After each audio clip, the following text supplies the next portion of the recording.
welcome Sofia Kalantzakos, professor at New York University, one of the world leading experts on geopolitical of natural resources.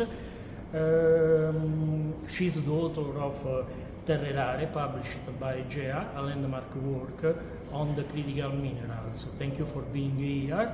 And so, critical minerals intersect with geopolitical markets and global issue. How and when invisible materials like rare earths change global power?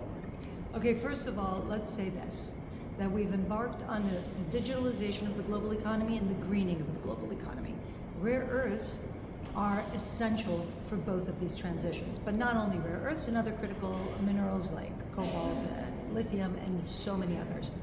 In 2010, rare earths became a point of contention because China reduced quotas of exports, and there was a maritime incident between China and Japan that led to a very temporary embargo of rare earths to that country.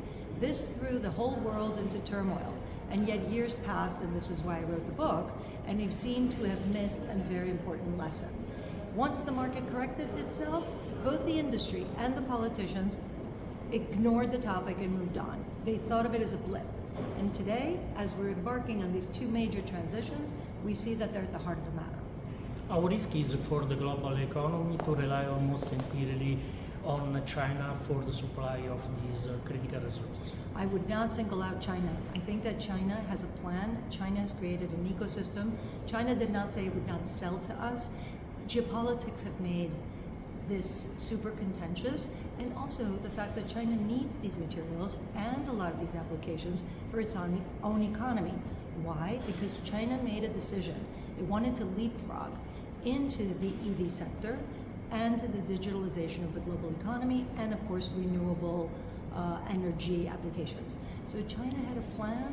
The problem is, what are the other industrial powers doing? I think we should focus on what we need to do to diversify and build resilient supply chains. Does the market fix everything, or is it just an illusion, a naive perspective? Economists will tell you the market corrects everything. I will say to you, from a policy perspective, that's a little short-sighted. And now we see that in the end, geopolitics trump economics. So I definitely think the market cannot fix everything, and which is why Europe, the United States, and other countries are moving into industrial policy measures. Thank you very much indeed, Professor Kalantzakos, for your talk at SDA Bocconi School of Business for GEA Editrice. That's all everything regarding this topic, and so is it the next shot?